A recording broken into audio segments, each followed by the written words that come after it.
Hello बच्चों, तो class 9th का हिंदी सब्जेक्ट का आज हम लोग 80 इम्पॉर्टेंट क्वेश्चन को देखेंगे बच्चों।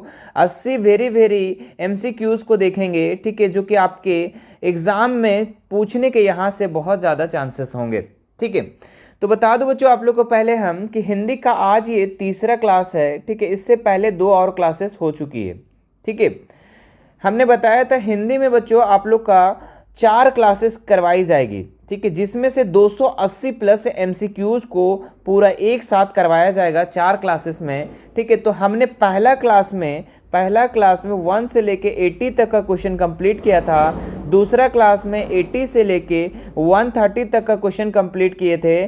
और तीसरा क्लास में आज जो हम लोग करने वाले हैं बच्चों 130 से लेके 210 यानी 80 क्वेश्चन हम लोग करेंगे। उसके बाद जो रिमेनिंग क्वेश्चन होगा, ठीक है, वो जो बच जाएगा क्वेश्चन उसको हम लोग चौथा वीडियो में कंप्लीट कर लेंगे। इस तरीके से हम लोग 280 एमसीक्यूज को करेंगे।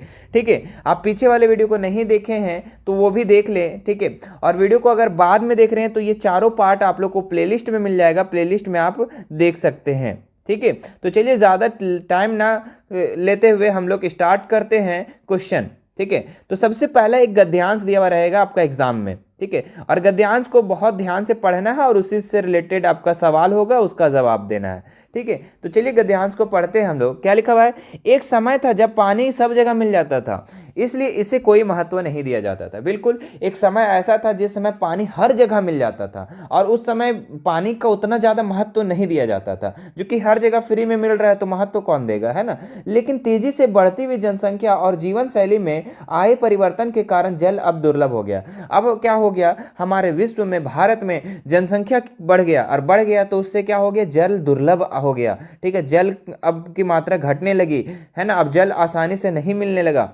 इसी दुर्लभता के कारण जल का आर्थिक मूल्य बहुत बढ़ गया है। अब जल हम लोग का कम मात्रा में मिलने लगा है और कम मिलने लगा है तो इसके क्या कारण हुआ कि अब मूल्य बहुत बढ़ गया है जल का। अब देखो जल जो है बिकने लगा है। पहले बिकता था जल कभी बिकता नहीं था। अब जल को खरीद कर पीता है लोग। ठीक है, अब जल बिकने लगा है। सोचो इतना 3 हिस्सा पृथ्वी पे, 3 हिस्सा पानी पे रहते हुए भी, ठीक है, आपका जल बिकने लगा।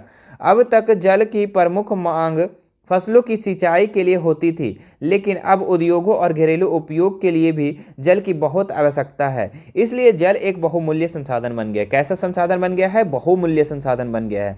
नगरीय और ग्रामीण क्षेत्रों में पीने के पानी की मांग बिल्कुल अलग अलग तरह की होती है। आइए सबसे पहले नगरीय क्षेत्रों में जल की समस्या का अध्ययन करें।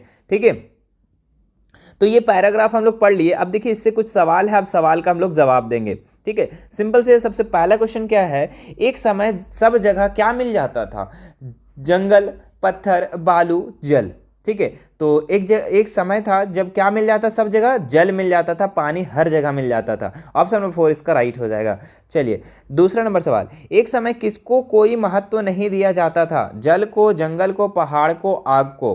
ठीक है, तो एक समय किसको महत्व नहीं दिया जाता था बच्चों? तो जल को है महत्व नहीं दिया जाता था, एक टाइम ऐसा था। ठीक है, लेकिन आज बहुत महत्व बढ़ गया है। तो जल का जो है इसका महत्व नहीं दिया जाता था एक समय में। ठीक है, चलिए तीसरा नंबर सवाल, अब जल कैसा संसाधन बन गया है? अमूल्य, बहुमूल्य, मूल्य युक्त, मूल्य रहित। ठीक है, तो अब कैसा जल कैसा संसाधन बन गया? बहुमूल्य बच्चों। ठीक है, ऑप्शन नंबर 2 इसका राइट हो जाएगा। चलिए 4 नंबर, नगरीय शब्द में क्या प्रत्यय है? ठीक है, प्रत्यय जो होता है बच्चों, ठीक है, वो शब्द के पीछे लगता है। जैसे यहाँ पे नगरीय लिखा हुआ है, क्या लिखा हुआ है? नगरीय। ठीक है, इसका मतलब रिये, ये आ रहा है लास्ट में। ठीक है, तो इसका जो प्रत्यय हो जाएगा ये हो जाएगा। ऑप्शन नंबर 3 इसका राइट हो जाएगा। ठीक है, चलिए आगे बढ़ते हैं हम लोग। एक और गद्यांश दिया हुआ बच्चों, इसको भी हम लोग ध्यान से पढ़ना है। क्या दिया हुआ है? चलिए पढ़ते हैं। आदमी की पहचान उसकी भाषा से होती है और भाषा संस्कार से बनती है। ठीक है, आदमी का जो पहचान होती है उसकी भाषा से, बोली से होती है। ठीक है, और उस भाषा से उसका संस्कार बनती है। जिसके जैसे संस्कार होंगे वैसे ही उसका भाषा होगी। जैसे संस्कार होगा, ठीक है, आचरण होगा, वैसे उसकी भाषा होगी। जब कोई आदमी भाषा बोलता है तो साथ में उसके संस्कार भी बोलते हैं। यही कारण है कि भाषा के शिक्षक का दायित्व तो बहुत गुरुतर और चुनौतीपूर्ण है। परंपरागत रूप में शिक्षक की भूमिका इन 3 कौशलों तथा बोलना, पढ़वाना, लिखवाना तक सीमित कर दी गई है। ठीक है, क्या क्या? बोलना, पढ़वाना, लिखवाना। ठीक है, केवल यांत्रिक कौशल किसी जीती जागती भाषा का उदाहरण नहीं है। सोचना और महसूस करना दो ऐसे कारक है जिनमें भाषा सही आकार पाती है। ठीक है, इनके बिना भाषा संस्कार नहीं बन पा सकती। इनके बिना भाषा युगों युगों का लंबा सफर नहीं तय कर सकती व इनके बिना कोई भाषा देश या समाज की धड़कन नहीं बन सकती। ठीक है, देखिए एक और पैराग्राफ है, इसको भी देख लिए। केवल संप्रेषण ही भाषा नहीं है, सिर्फ संप्रेषण, सिर्फ बोलना ही भाषा नहीं है। दर्द और मुस्कान के बिना भी कोई भी भाषा जीवंत नहीं हो सकती। ठीक है, दर्द और मुस्कान के बिना जीवंत नहीं हो सकती। चलिए अब सवाल है, देखिए पढ़ते हैं। आदमी की पहचान किससे होती है? उसकी भाषा से, उसकी पहनावे से, उसकी खान पान से, उसकी शिक्षा से। तो आदमी की पहचान कैसे होती है बच्चों? उसकी भाषा से। ऑप्शन नंबर 1 इसका राइट हो जाएगा। चलिए 6 नंबर सवाल देखो, भाषा के कौशल कौन कौन से हैं? ठीक है, ऑप्शन है पढ़ना, लिखना, बोलना, उपयुक्त सभी। तो हमने क्या बताया? पढ़ना, पढ़वाना, लिखवाना, बोलना सब था। ठीक है, इसका कौशल उपयुक्त सभी इसका राइट हो जाएगा। चलिए 7 नंबर देखो, आदमी की भाषा उसके बारे में क्या पता चलता है? वह कितना पढ़ा लिखा है, ऑप्शन है। ठीक है, और क्या ऑप्शन? वह कितना समृद्ध है, उसके संस्कार कैसे हैं, वह कितना चतुर है। तो आदमी का जो भाषा होता है बच्चों, आदमी का जो बोली होता है, उससे उसका संस्कार का पता चलता है, उसके संस्कार कैसे हैं इस चीज़ का पता चलता है। तो ऑप्शन नंबर 3 इसका राइट हो जाएगा। ठीक है, चलो आगे देखते हो 8 नंबर, कोई भाषा किसके बिना जीवंत नहीं हो सकती? ठीक है, दर्द एवं मुस्कान के बिना, अभ्यास के बिना, समर्थन के बिना, व्यवहार में लाए बिना। ठीक है, तो हमने क्या पढ़ा बच्चों? किसके बिना जीवंत नहीं हो सकती? तो दर्द एवं मुस्कान के बिना। ऑप्शन नंबर 1 इसका राइट हो जाएगा।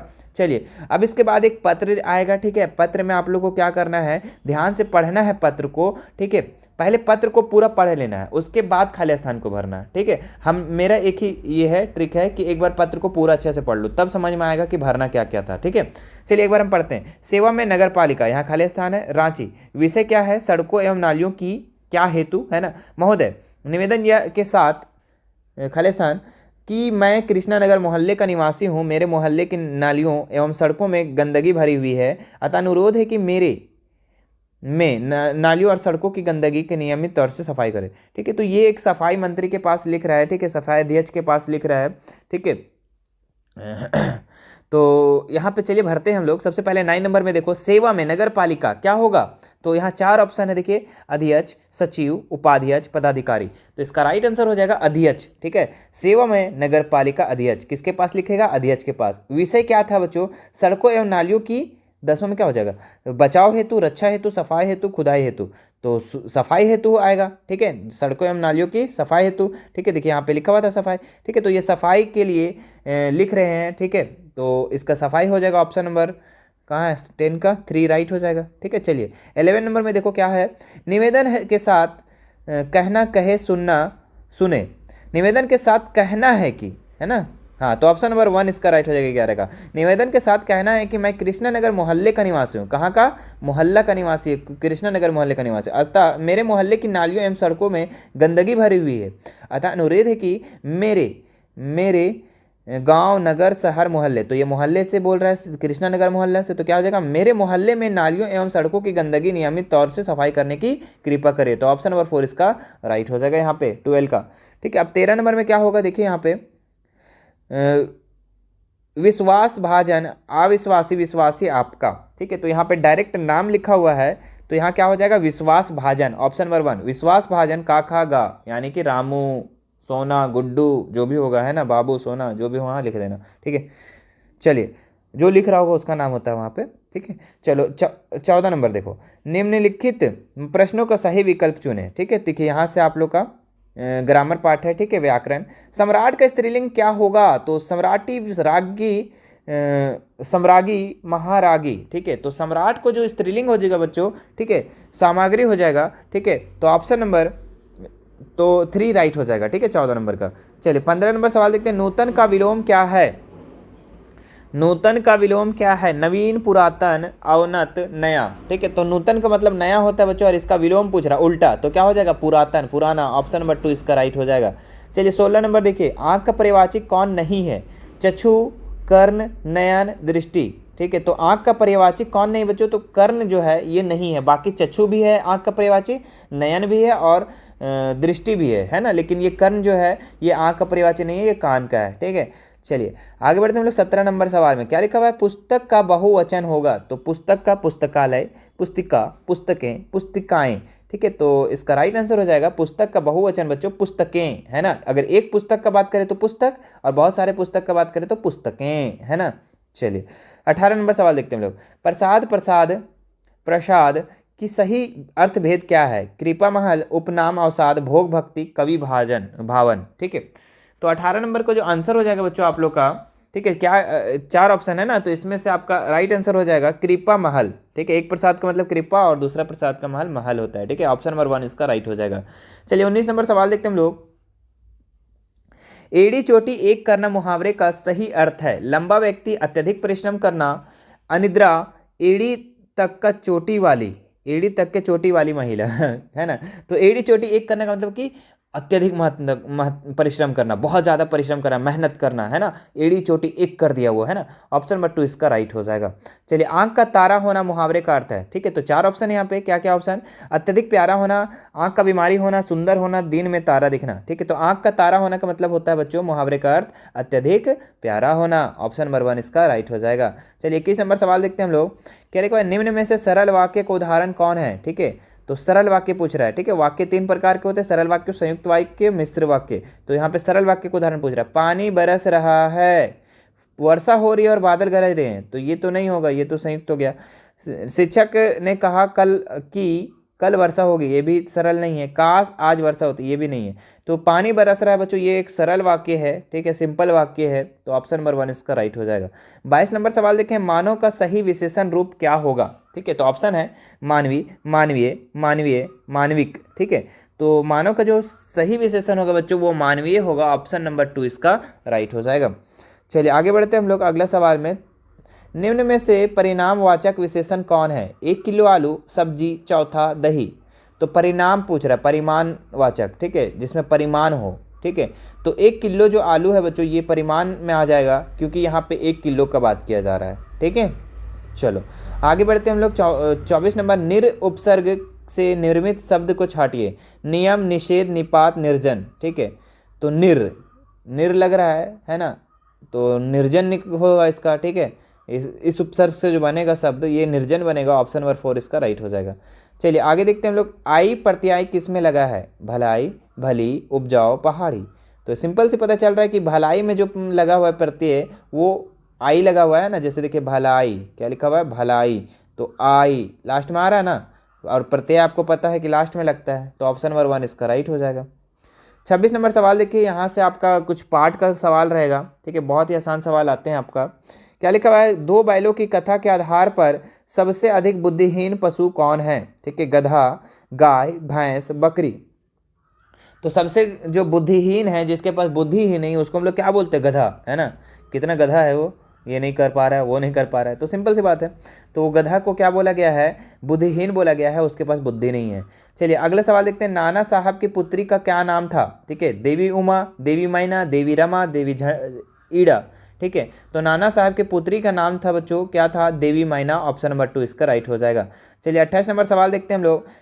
तिब्बत में सबसे खतरनाक स्थान को क्या कहा जाता है? ठीक है, सांडे, भांडे, तिहाड़, डांडे। ठीक है, तो तिब्बत में जो सबसे खतरनाक स्थान जो है बच्चों, इसको डांडे बोला जाता था। ठीक है, ऑप्शन नंबर 4 इसका राइट हो जाएगा। ठीक है, चलिए आगे देखते हैं हम लोग। सौले सपनों की याद में बर्ड वाचर किसे कहा गया है? जाबिर हुसैन को, सलीम अली को, श्यामाचरण दुबे को, इम्तियाज को। ठीक है, तो बर्ड वाचर जो बोला गया है बच्चों, ठीक है, सलीम अली को। ऑप्शन नंबर 2 इसका राइट हो जाएगा।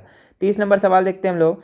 क्या लिखा हुआ है? मेरे बचपन के दिन किस प्रकार का पाठ है? कहानी है, निबंध है, यात्रा वृत्तांत है, संस्मरण है। ठीक है, तो ये बच्चों मेरे बचपन का दिन जो है, ये जो पाठ है ये संस्मरण है। ऑप्शन नंबर 4 इसका राइट हो जाएगा। 31 नंबर सवाल देखेंगे आप लोग। महादेवी वर्मा को कविता सुनाने में पर पुरस्कार स्वरूप कैसा कटोरा मिला? सोना का, चांदी का, स्टील का, कांसा का। तो कहानी सुनाने पर जो पुरस्कार मिला महादेवी वर्मा को बच्चों, वो चांदी का था। ठीक है, ऑप्शन नंबर 2 इसका राइट हो जाएगा। चलिए आगे देखते हैं हम लोग। कबीर के अनुसार मानसरोवर क्या है? तो ऑप्शन है भक्त, मन या मानस, ईश्वर, सांसारिक भोग। ठीक है, संसारिक भोग। ठीक है, तो कबीर के अनुसार मानसरोवर का जो मतलब है बच्चों मन और मानस, मन या मानस। ऑप्शन नंबर 2 इसका राइट हो जाएगा। चलिए आगे देखते हैं लोग 33 नंबर सवाल। पाखा पखी का शाब्दिक अर्थ क्या होता है? पंख, पक्ष विपक्ष, पंखा, निरपक्ष। ठीक है, तो पाका पके का जो शाब्दिक अर्थ है बच्चों ये पक्ष विपक्ष होगा। ऑप्शन नंबर 2 इसका राइट हो जाएगा।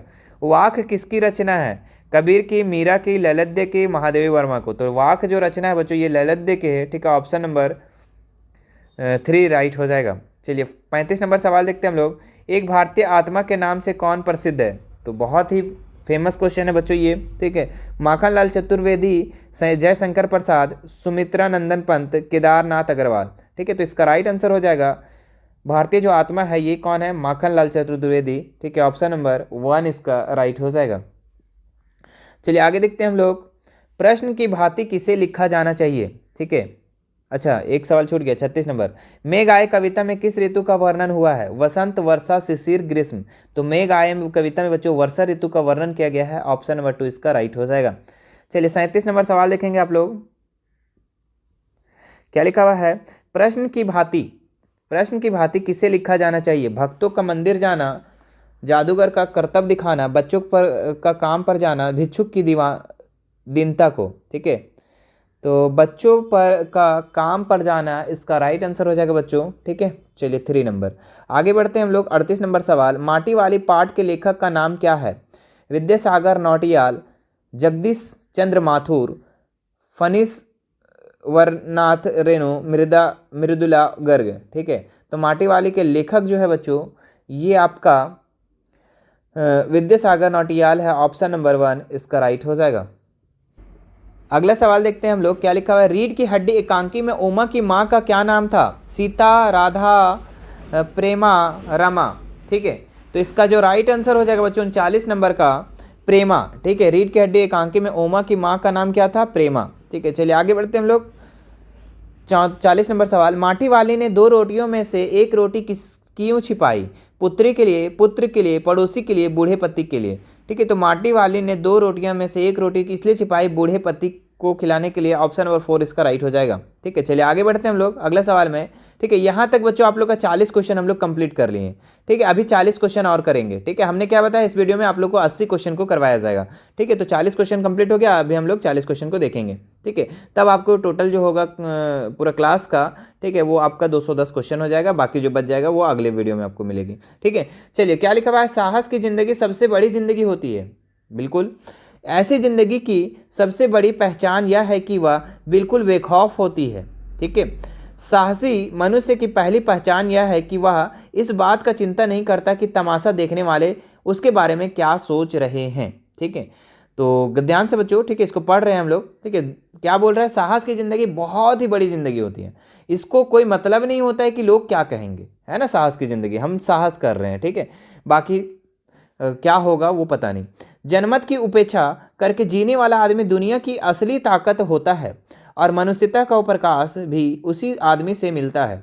अड़ोस पड़ोस को देखकर चलना या साधारण जीव का काम है। ठीक है, अड़ोस पड़ोस को देख कर चलना ये साधारण जीव का काम है। क्रांति करने वाले लोग अपने उद्देश्य की तुलना ना तो अपने पड़ोसी के उद्देश्य से करते हैं और ना ही अपनी चाल को ही पड़ोसी की चाल देखकर मध्यमत बनाते हैं। ठीक है, तो देखिए बच्चों ये एक तरह से आपका गद्यांश है और ये एक तरह से आपका मोटिवेशन भी है। ठीक है, क्या मोटिवेशन है कि आपको भी साहस बनना चाहिए। लोग क्या कहेंगे हमको कोई मतलब नहीं। ठीक है, और जो व्यक्ति पड़ोसी को देख करके सोचते हैं कि वो ऐसा कर रहा है तो हम भी करेंगे, तो वो एक साधारण जीव करता है। ठीक है, वो साधारण जीव करता है, वो कर रहा है हम भी करेंगे। आप अपने उद्देश्य से काम करो। वही चीज बोल रहा है कि अपने उद्देश्य से किसी से तुलना मत करो, अपना काम से काम रखो। ठीक है, और अपना लक्ष्य लेके चलो। ठीक है, अपना लक्ष्य लेके चलोगे आपको कहीं ना कहीं सफल जरूर मिलेगी। तो आप क्लास 9 का तैयारी कर रहे हो, ठीक है, तो बढ़िया से तैयारी करो। ठीक है, अपने लक्ष्य लेके करो। लोग क्या कहेंगे, कितना पढ़ता है, क्या नहीं पढ़ता है, कहाँ से पढ़ता है, फोन से पढ़ता है, कहाँ से पढ़ता है, ये मत देखो। तुम पढ़ रहे हो कि नहीं वो तुम खुद सोचो। ठीक है, समझ में आ रहा है ना। तो एक तरह से एक मोटिवेशन भी है। ठीक है, तो समझ में आ गया होगा अच्छा से ये गद्यांश।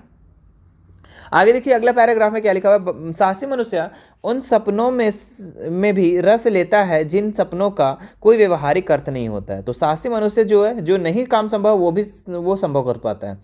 साहसी मनुष्य अब सपने उधार नहीं लेता, ठीक है, वो सपना सोचता नहीं है कि क्या होगा, अपने विचारों में रमा हुआ अपनी ही किताब पढ़ता है। झुंड में चलना और झुंड में चरना यह भैंस या भेड़ का काम है, ठीक है। तो आपको भी जो झुंड में जो काम कर रहा है वो करेंगे, तो आप यहाँ पे है ना नहीं करना है उस तरीके से, आपको अपने लक्ष्य को लेकर चलना है, ठीक है। भेड़ का काम है। सिंह तो बिल्कुल अकेला होने पर भी मगन रहता है, ठीक है। सिंह क्या होता है, सिंह किसको बोला जा रहा है, शेर को, और शेर क्या होता है, अपने में मगन रहता है, उसको किसी से मतलब नहीं होता है। अब देखिए इससे सवाल है, बहुत ही अच्छा सवाल है। देखिए क्या लिखा हुआ है, किसकी जिंदगी सबसे बड़ी जिंदगी होती है, एहसास की, साहस की, दुस्साहस की, साहस नहीं की। तो ऑप्शन नंबर 2 इसका राइट हो जाएगा, साहस की जिंदगी सबसे बड़ी जिंदगी होती है बच्चों, ठीक है। चलिए दूसरा सवाल देखते हैं हम लोग, ऐसी जिंदगी की सबसे बड़ी पहचान क्या है, वह खौफ होती है, वह भयंकर होती है, वह बेखौफ होती है, वह खौफहीन होती है, ठीक है। तो ऐसी जिंदगी की सबसे बड़ी जो पहचान होती है बच्चों, वह बेखौफ होती है, ठीक है। ऑप्शन नंबर 3 इसकी राइट हो जाएगा, ठीक है। चलिए अगला सवाल देखते हैं हम लोग, जनमत की उपेक्षा करके जीने वाला आदमी दुनिया की असली क्या होता है, ताकत होता है, हिम्मत होता है, खौफ होता है, उत्साह होता है, ठीक है। तो जनमत की उपेक्षा करके जीने वाला आदमी असली क्या होता है बच्चों, ताकत वाला होता है ना, क्या होता है, असली ताकत होता है। चलिए आगे देखते हैं लोग, सिंह बिल्कुल अकेला होने पर भी क्या रहता है, चगन, मगन, गगन, लगन। तो क्या मगन इसका राइट हो जाएगा बच्चों, ठीक है। सिंह जो है, शेर जो है, अकेला होने पर भी क्या होता है, मगन में, अपना मगन में रहता है ना। चलो अब दूसरा यहाँ पैराग्राफ है, इसको भी पढ़ते हैं। परिश्रम सफलता की कुंजी माना गया है, परिश्रम को क्या माना गया है, सफलता की कुंजी, ठीक है, याद रखना। जीवन में सफलता पुरुषार्थ से ही प्राप्त होती है, कहा भी है। उद्योगी पुरुष सिंह को लक्ष्य वरण करती है, जो भाग्यवादी है उन्हें कुछ नहीं मिलता, वे हाथ धरे जाते हैं, अवसर उनके सामने से निकल जाता है। भाग्य कठिन परिश्रम का ही दूसरा नाम है। प्रकृति को देखिए, सारे जड़ चेतन अपने कार्य में लगे रहते हैं, चींटी को भी पल भर चैन नहीं। मधुमक्खी जाने कितनी लंबी यात्रा कर बूंद बूंद मधु जुटाती है, मुर्गे को सुबह बांग लगानी ही है, ठीक है। फिर मनुष्य को बुद्धि मिली है, विवेक मिला है। तो मनुष्य को क्या मिला है, बुद्धि मिला है और विवेक मिला है, दोनों चीज़। यह वह निठल्ला बैठे तो सफलता की कामना करना व्यर्थ है, ठीक है। अब देखो यहाँ पर क्या बता रहा है, ठीक है, जो भी लिखे हैं वो क्या बता रहा है कि परिश्रम जो है सफलता की कुंजी है, ठीक है। सभी लोग अपने अपने, सभी जीव जंतु अपने अपने में कामों में लगे हुए, जैसे चींटी भी क्या है, वो भी पल भर चैन में नहीं बैठे, वो भी एक जगह से दूसरी जगह। मधुमक्खी भी चैन से नहीं है, वो भी बहुत लंबा लंबा यात्रा करके मधु जुटाती है, ठीक है। और मुर्गे को भी सुबह बांग बट लगानी होती है, मतलब कि कुकरू को, है ना, तो ये लगाना होता है, तो उसका भी काम है, ठीक है। और लेकिन मनुष्य के पास क्या है, बुद्धि भी है और विवेक भी है, और फिर भी वह निठल्ला बैठे अगर सोचेगा कि हम कुछ नहीं करें और फिर भी मिल जाएगा, तो व्यर्थ है बाबू, ठीक है। क्या है, व्यर्थ है। मनुष्य को भी अपना काम में काम करना चाहिए, ठीक है, और सफलता, अपने लक्ष्य निर्धारित करना चाहिए और सफलता को पाना चाहिए, ठीक है। बाकी सब लोग, सभी जीव जंतु काम कर रहे हैं और मनुष्य के पास दिमाग भी है, तो क्या वो नहीं कर सकता है, बिल्कुल करेगा। अब देखिए सवाल क्या है यहाँ से 5वां नंबर में, परिश्रम सफलता की क्या माना गया है, कुंजी, पूंजी, सूजी, चाबी, ठीक है। तो परिश्रम की सफलता को क्या माना गया है, कुंजी बच्चों, ऑप्शन नंबर 1 इसका राइट हो जाएगा। जीवन की सफलता प्राप्त होती है, ऑप्शन है पुरुष से, पुरुषार्थ से, अर्थ से, अनर्थ से, ठीक है। तो हमने क्या पढ़ा बच्चों, जीवन सफलता कहाँ से मिलती है, जीवन की सफलता, देखिए यहाँ जीवन में सफलता पुरुषार्थ से प्राप्त होती है ना, तो पुरुषार्थ इसका राइट आंसर हो जाएगा, ऑप्शन नंबर 2, ठीक है। चलिए आगे बढ़ते हैं हम लोग। 7 नंबर सवाल, कैसा परिश्रम का दूसरा नाम भाग्य है, कठिन परिश्रम, सरल परिश्रम, या फिर हल्का परिश्रम, या फिर थोड़ा परिश्रम, ठीक है। तो इसका राइट आंसर हो जाएगा कठिन परिश्रम का दूसरा नाम भाग्य है, ठीक है, नोट कर लीजिए बच्चों, ठीक है। आगे बढ़ते हैं हम लोग। 8 नंबर सवाल, बुद्धि और विवेक किसको मिला है, पशु को, पक्षी को, मानव को, दानव को। तो बुद्धि और विवेक किसको मिला है, दोनों मानव को मिला है, ठीक है, बुद्धि और विवेक दोनों चीज़ मिला है। आगे देखते हैं हम लोग, यहाँ से आप कुछ, आपका पत्र है, पत्र को ध्यान से पढ़ना है, उसके बाद आपका इसका जवाब देना है। नीचे दी गए पत्र लेखन की रिक्त स्थान को सही विकल्प भरें, ठीक है। तो परीक्षा भवन का तारीख यहाँ देना है। देखिए पढ़ते हैं हम लोग इसको, क्या लिखा हुआ है, प्रिय रवि, क्या लिखा हुआ है, प्रिय रवि, सदा खुश रहो, तुम्हारा क्या मिला देखते हैं बच्चों, ठीक है। पढ़कर अत्यंत क्या हुआ, खुशी, दुखी, है ना। तुम्हारे जन्मदिन की 15वीं वर्षगांठ बहुत धूमधाम से मनाई जा रही है। इस पावन अवसर पर मैं तुम्हें हार्दिक बधाई देता हूं और प्रभु से क्या करता हूं, है ना, प्रार्थना करता हूँ, प्रणाम करता हूँ, क्या करता हूँ, है ना। तुम स्वस्थ रहो और जीवन में लगातार तरक्की करते रहो। ठीक है, तो देखिए यहाँ पे क्या है कि एक अपना दोस्त को पत्र लिख रहा है, ठीक है, निमंत्रण पत्र अपने बर्थडे पे। ठीक है, तो अब देखिए यहाँ पे हम लोग सबसे 9वां नंबर में क्या हो जाएगा, यहाँ पे क्या छूटा हुआ था जी 9वां नंबर में, तुम्हारा तुम्हारा क्या मिला, पत्र मिला, क्या मिला। ठीक है, तो प्रतियोगिता पत्र मिला, निमंत्रण पत्र मिला, संदेश पत्र मिला, भावदीय पत्र मिला। तो यहाँ निमंत्रण पत्र हो जाएगा बच्चों। ठीक है, निमंत्रण पत्र, तो देख लीजिए कहाँ है, ऑप्शन 2 है ना, ऑप्शन नंबर 2 में। तो तुम्हारा निमंत्रण पत्र मिला, पढ़कर अत्यंत, 10वां नंबर में क्या होगा देखते हैं, प्रसन्नता हुई, दुखता हुई, प्रसन्नता हुई या फिर अच्छा हुआ, है ना। तो प्रसन्नता होगा बच्चों, खुशी हुआ, है ना। तो चलिए तीसरा नंबर 10वां का हो जाएगा आपका, यहाँ क्या हो जाएगा, अत्यंत प्रसन्नता हुई कि तुम्हारे जन्मदिन की 15वीं वर्षगांठ बहुत धूमधाम से मनाई जा रही है। इस पावन अवसर पर तुम्हें हार्दिक बधाई देता हूँ। ठीक है, तो देखिए जो दोस्त था उसका, ठीक है, किशन था, देखिए किशन था, वो पहले पत्र लिखा था, निमंत्रण पत्र में लिखा था। तो अब रवि जो है इसको गॉड ब्लेस दे रहा है। ठीक है, तो इसी चीज़ का आप लोग को भरना है यहाँ पे। ठीक है, चलिए 11 नंबर में क्या वो लिखा हुआ है कि मैं प्रभु से क्या करता हूँ। ठीक है, चलिए ऑप्शन क्या क्या है देख लेते हैं, आशा, विचार, पूजा, प्रार्थना। तो क्या हो जाएगा बच्चों यहाँ पे, प्रार्थना करता हूँ। ईश्वर से क्या करेगा, प्रार्थना ही ना करेगा जी, है ना, आशा तो नहीं ना करेगा, प्रार्थना। मैं ईश्वर से प्रार्थना करता हूँ कि तुम स्वस्थ रहो और जीवन में लगातार तरक्की करते हुए किधर जाओ, देखो किधर जाएगा ये, सफलता की ओर जाओ, या प्रतियोगिता, या असफलता, या ऊंचे। तो सफलता इसका राइट हो जाएगा बच्चों। ठीक है, 12 सफलता हो जाएगा। ठीक है, लगातार तरक्की करते हुए सफलता की ओर बढ़ते जाओ, ऐसी नई कामना है, मेरी कामना है। मैं तुम्हारे सुखी जीवन के लिए प्रभु से प्रार्थना करता हूँ तथा जन्मदिन पर क्या देता हूँ, बधाई देता हूँ होगा। ठीक है, संदेश, बधाई, बात, निर्देश। तो बधाई देता हूँ, ऑप्शन नंबर 2 इसका राइट हो जाएगा।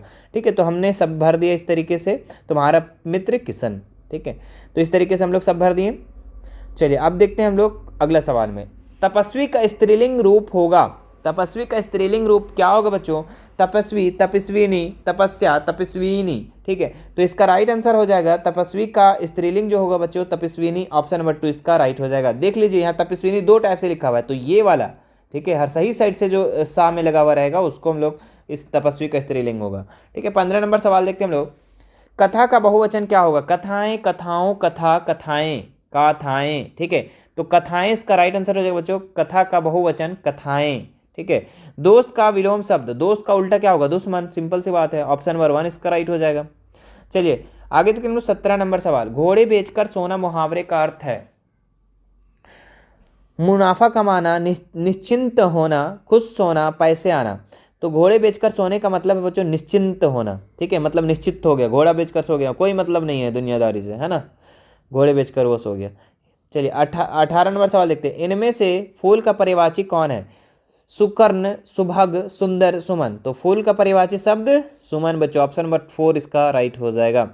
19 नंबर सवाल देखते हैं हम लोग, आग में घी डालना मुहावरे का अर्थ है क्रोध को बढ़ावा देना, घी लगाना, आग बुझाना, गुस्सा नहीं करना। तो आग में घी डालना, अगर मान लो कोई इंसान गुस्सा है और उसमें आग में ही घी डाल रहे हो आप, ठीक है, और गुस्सा को, इसका मतलब क्या कर रहे हो, बढ़ा रहे हो आप। ठीक है, क्रोध को और बढ़ा देना, है ना, ऑप्शन नंबर 1 इसका राइट हो जाएगा। चलिए आदि, आदि का सही अर्थ भेद कौन सा है, प्रारंभ, अंत, अभ्यस्त, प्रारंभ, प्रारंभ, अभ्यस्त, इत्यादि, अभ्यस्त। ठीक है, तो इसका राइट आंसर हो जाएगा बच्चों ऑप्शन नंबर 3 प्रारंभ, अभ्यस्त। ठीक है, व्यवहारिक शब्द का कौन प्रत्यय है, ठीक है, हिक, इक। ठीक है, तो व्यवहारिक का जो हो जाएगा बच्चों इक हो जाएगा। ठीक है, 21 नंबर का आपका आंसर हो जाएगा इक, व्यवहारिक, इक लास्ट में लग रहा है ना, इक, ऑप्शन नंबर 4 इसका राइट हो जाएगा। बच्चों वीडियो अच्छा लगा होगा तो लाइक जरूर कर दीजिएगा। ठीक है, और सभी लोगों को शेयर कर दीजिए। ठीक है, इस चारों पार्ट को आप शेयर कर दीजिए, चारों पार्ट को आप देख लेंगे। ठीक है, उसके बाद एग्जाम में लिखने जाएंगे। ठीक है, चलिए आगे देखते हैं हम लोग, प्रातः काल हुआ और चिड़िया चहचहाने लगी, यह किस प्रकार का वाक्य है, संयुक्त वाक्य, सरल वाक्य, मिश्र वाक्य, उपवाक्य। ठीक है, तो 22 नंबर का हो जाएगा बच्चों ऑप्शन नंबर 1 संयुक्त वाक्य। क्या है संयुक्त वाक्य में, और जब लग जाता है तो संयुक्त बन जाता है। प्रातः काल हुआ, सुबह हुआ और चिड़िया चहचहाने लगी, और चिड़िया चहचहाने लगी, संयुक्त वाक्य हो जाएगा बच्चों। आगे देखते हैं हम लोग 23 नंबर सवाल, क्या लिखा, निम्न में से सरल वाक्य का उदाहरण कौन है, वह घर गया और काम में लग गया। वह घर जाते ही काम में लग गया। वह घर गया और जाते ही काम लग गया, ठीक है, और लग रहा है, नहीं होगा। वह घर जाकर फिर लग गया, ये भी नहीं होगा। वह घर गया और काम में लग गया, ये भी नहीं होगा। सरल वाक्य में बच्चों यहाँ पे और फिर का कोई और की का कोई प्रयोग नहीं होता है, डायरेक्ट होता है। तो घर जाते ही वह काम पर लग गया, ऑप्शन नंबर 2 इसका राइट हो जाएगा मेरे बच्चों, ठीक है। चलिए आगे देखते हैं हम लोग, शरारत का सही विशेषण क्या होगा? कायर, दुष्ट, बदमाश, शरारती। तो शरारत का जो विशेषण होगा बच्चों ये शरारती हो जाएगा, ऑप्शन नंबर 4 इसका राइट हो जाएगा। चलिए आगे देखते हैं हम लोग, साधु क्या होते हैं? कृपालु होते हैं, कृपापूर्ण होते हैं, कृपया होते हैं, या फिर कृपा होते हैं। तो कृपा का विशेषण बनाकर लिखना है, तो कृपा का विशेषण अगर बनाते हैं हम लोग तो कृपालु हो जाएगा, ठीक है। साधु कैसे होते हैं? कृपालु होते हैं, ऑप्शन नंबर 1 इसका राइट हो जाएगा। चलिए अब यहाँ से आता है आपका प्रश्न उत्तर, ठीक है, बुक का। चलिए 26 नंबर सवाल क्या है हमारा, हीरा मोती के स्वामी का क्या नाम था? तो हीरा मोती का स्वामी का कौन क्या नाम था बच्चों? झूरी। हम लोग बचपन से पढ़ते आ रहे हैं, ऑप्शन नंबर 3 इसका राइट हो जाएगा, ठीक है, शुरू क्लास से पढ़ते आ रहे हैं ना जी। चलिए आगे पढ़ते हैं हम लोग, लहासा की ओर पाठ में नम से कौन था? तो ये था बच्चों आप लोग का 4 ऑप्शन है, कौन कौन सा है? अहंकारी व्यक्ति, तिब्बती, भिखमंगा, बौद्ध भिक्षु, ठीक है। तो लहासा की ओर पाठ में नम से कौन था बच्चों? तो बौद्ध भिक्षु, ऑप्शन नंबर 4 इसका राइट हो जाएगा। आगे देखते हैं हम लोग 28 नंबर सवाल, सर टॉमस हे किसके महल को तोड़ना चाहते थे? नाना साहब के, मैना के, लॉर्ड कैनिंग के, तात्या टोपे के, ठीक है। तो सर टॉमस है किसके महल को तोड़ना चाहते थे बच्चों? ठीक है, तो ये मैना के महल को तोड़ना चाहते थे, ऑप्शन नंबर 2 इसका राइट हो जाएगा। चलिए आगे देखते हैं हम लोग क्या लिखा हुआ है, सांवले सपनों की याद पाठ के आधार पर सलीम अली क्या थे? पक्षी विज्ञानी, चिड़ीमार, लेखक, गायक, ठीक है। तो सलीम अली क्या थे बच्चों? तो ये पक्षी विज्ञानी थे, ऑप्शन नंबर 1 इसका राइट हो जाएगा। अगला सवाल देखते हैं हम लोग 30 नंबर, महादेवी वर्मा को पंचतंत्र पढ़ना किसने सिखाया? पिता ने, माता ने, भाई ने, शिक्षक ने। तो महादेवी वर्मा को पंचतंत्र पढ़ना जो बच्चों माता ने सिखाई थी, ऑप्शन नंबर 2 इसका राइट हो जाएगा। 31 नंबर सवाल देखेंगे आप लोग, बैलों की कथा, 2 बैलों की कथा में लेखक का नाम क्या है? ठीक है, महादेवी वर्मा, चपला देवी, प्रेमचंद्र, जाबिर हुसैन, ठीक है। तो 2 बैलों की कथा कौन लिखा था? ठीक है, लेखक का क्या नाम था? प्रेमचंद्र, ऑप्शन नंबर 3 इसका राइट हो जाएगा, ठीक है, नोट कर लेंगे बच्चों आप लोग। चलिए आगे देखते हैं हम लोग, कबीर विरोधी थे, किसके विरोधी थे? पाखंड के, कर्मकांड के, भेदभाव के, उपरोक्त सभी के। तो सभी के बच्चों, ठीक है, कबीर किसके विरोधी थे? पाखंड का भी, कर्मकांड का भी और भेदभाव के भी, ठीक है। चलिए आगे बढ़ते हैं हम लोग 33 नंबर, ललित किस भाषा की लोकप्रिय कवित्री थी? कश्मीरी, पंजाबी, तेलुगु, तमिल, ठीक है। तो ललित किस भाषा की लोकप्रिय कवित्री थी बच्चों? ठीक है, तो ये था कश्मीरी का, ठीक है, कश्मीरी की कवित्री थी, ऑप्शन नंबर 1 इसका राइट हो जाएगा। आगे देखते हैं हम लोग 34 नंबर सवाल, कैदी और कोकिला कविता में कवि का क्या नाम है? तो कैदी और कोकिला में कवि का क्या नाम था? राजेश जोशी, माखनलाल चतुर्वेदी, सुमित्रा नंदन पंत, महादेवी वर्मा, ठीक है। तो इसका राइट आंसर हो जाएगा बच्चों कैदी और कोकिला, माखनलाल चतुर्वेदी, इसका राइट आंसर ऑप्शन नंबर 2 हो जाएगा, ठीक है। चलिए, मेघ आए कविता में सबसे बड़ा बुजुर्ग किसे कहा गया है? मेघ आए, कैदी, कोकिला, देखो यहाँ पे तो ऑप्शन लग रहा है गलत है, ठीक है, क्योंकि सबसे बड़ा बुजुर्ग तो पीपल को बोला गया था। चलो आगे सवाल देख लेते हैं, तो फिर बचा ही क्या इस दुनिया में वर्ण किस कविता में हुआ? आम को, बरगद को। देखो यहाँ पे थोड़ा सा मिसप्रिंट हुआ है कि इसका जो ऑप्शन है यहाँ पे था और इसका ऑप्शन यहाँ पर था, ठीक है, हो गया उल्टा, कोई बात नहीं। चलो तो हम लोग फिर से एक बार कर लेते हैं, मेघ आए कविता में सबसे बड़ा बुजुर्ग किसे कहा गया है? आम को, बरगद को, पीपल को, जामुन को। तो पीपल को सबसे बड़ा बुजुर्ग कहा गया है बच्चों, ऑप्शन नंबर 3 इसका राइट हो जाएगा। 36 नंबर सवाल देखेंगे, तो फिर बचा ही क्या इस दुनिया में वर्णन किस कविता में हुआ? मेघ आए, कैदी और कोकिला, बच्चे काम पर जा रहे हैं वहाँ, थोड़ा उल्टा लग रहा होगा, कोई बात नहीं, ठीक है, होता है। तो इसका राइट आंसर हो जाएगा बच्चे काम पर जा रहे हैं, ठीक है। तो फिर बचा ही क्या इस दुनिया में, है ना, तो बच्चे काम पर जा रहे हैं, इसका राइट आंसर है। चलिए 37 नंबर सवाल देखते हैं, मेघ आए कविता में पाहुन किसे कहा गया है? पाहुन का मतलब होता है बच्चों अतिथि, पहुना, है ना, गाँव घर में जो पहुना आता है ना जी, वही पाहुन। तो यहाँ पे मेघ आए कविता में पाहुन किसे कहा गया है? पवन को, अतिथि को, वर्षा को, मेघ को। तो मेघ को बोला गया है पाहुन, मेघ आया मतलब कि पहुना आया है, ठीक है, मेहमान आया है। चलिए 38 नंबर सवाल देखो, आपके लाडले बेटे की रीढ़ की हड्डी भी है या नहीं, यह कथन किनका है? राम स्वरूप का, ओमा का, प्रेमा का, रतन का। ठीक है, तो बच्चों इसका राइट आंसर हो जाएगा ओमा का। ठीक है, किनका कहना था, किसका कथन था कि आपके लाडले बेटे की रीढ़ की हड्डी भी है कि नहीं है? ठीक है, ओमा का कहना था। ठीक है, चलिए अगला सवाल देखते हैं हम लोग। माटी वाली पाठ में माटी वाली का व्यक्तित्व कैसा नहीं था? ठीक है, पति परायण, कर्मठ एवं साहसी, लोकप्रिय, डरपोक। ठीक है, तो बच्चों इसका राइट आंसर डरपोक हो जाएगा। माटी वाली का व्यक्तित्व कैसा नहीं था? डरपोक वाला नहीं था। बाकी आपका पति परायण था और साहसी भी थी और लोकप्रिय भी थी। ठीक है, लेकिन डरपोक नहीं थी। ऑप्शन नंबर 4 इसका राइट हो जाएगा। चलिए 40 नंबर लास्ट सवाल है बच्चों आज का। ठीक है, गोपाल प्रसाद विवाह को क्या मानते हैं थे? रस्म, सामाजिक रीति, बिजनेस, कुरीति। तो गोपाल प्रसाद विवाह को जो क्या मानते थे? बिजनेस मानते थे। ऑप्शन नंबर 3 इसका राइट हो जाएगा। ठीक है, तो हमने बच्चों आज हम लोग 80 क्वेश्चन को कंप्लीट किए। ठीक है, और बहुत ही इंपॉर्टेंट आपके एग्जाम के पॉइंट ऑफ व्यू से यहाँ से बहुत सारे क्वेश्चन आप लोग को एग्जाम में मिलेंगे। ठीक है, और बाकी जो बच गया हम लोग 210 क्वेश्चन तक हम कंप्लीट कर लिए। ठीक है, 3 वीडियो में। ठीक है, पहला वीडियो, दूसरा वीडियो और तीसरा वीडियो में आज हम लोग 210 कंप्लीट कर लिए। बाकी जो बच गया बच्चों, ठीक है, 280 प्लस हम क्वेश्चन करवाने वाले हैं। बाकी जो बच गया आपको मिल जाएगा नेक्स्ट वीडियो में। ठीक है, और यदि आप वीडियो को बाद में देख रहे हो तो ये वीडियो आपको चौथा वीडियो में भी आपको प्लेलिस्ट में मिल जाएगा। ठीक है, तो ज़रूर जाके चेक कर लेना। ठीक है, और कैसा लगा आपको वीडियो एक बार, ठीक है, तो वो कमेंट करके बता देना आप। ठीक है, और भी बच्चों अगर आप मैथ का, साइंस का, सोशल साइंस का आप प्रीवियस ईयर मॉडल पेपर देखना चाहते हैं, इंपॉर्टेंट क्वेश्चन देखना चाहते हैं, तो आप हमारे व्हाट्सअप से जुड़ जाएं, टेलीग्राम से जुड़ जाएं, इंस्टा से जुड़ जाएं। वहाँ पे आपको लिंक प्रोवाइड करवाया जाएगा, या फिर आपको डिस्क्रिप्शन में लिंक दिया गया है, वहाँ से जाकर आप देख सकते हैं। ठीक है बच्चों, आप लोग को सबसे पहले तैयारी कैसे करना है 9th का एक बार समझ लेंगे आप लोग कि सबसे पहला जो है 2023 का जो मॉडल पेपर जारी किया है झारखंड एकेडमिक काउंसिल, उसको आप कंप्लीट कर लो, जो कि आपको चैनल पे मिल जाएगा। ठीक है, चैनल पे सारा सब्जेक्ट का करवा दिया गया है। आप एक बार डिस्क्रिप्शन में चेक कर लें, वहाँ से आप जाकर देख लें सारा चीज़। ठीक है, या फिर आप प्लेलिस्ट में चल जाओ ना, प्लेलिस्ट तो देखना आता होगा। ठीक है, हमने बहुत वीडियो में आप लोग को प्लेलिस्ट देखना सिखा दिया। ठीक है, अगर नहीं आता है तो एक बार कमेंट कर देना। ठीक है, अगली वीडियो में आपको बता दूंगा। ठीक है, आगे देखिए 2023 का जब मॉडल पेपर आप कर लेंगे, ठीक है, उसके बाद आप क्या करना ना कि प्रीवियस 4 साल का मॉडल पेपर को भी कंप्लीट कर लेना।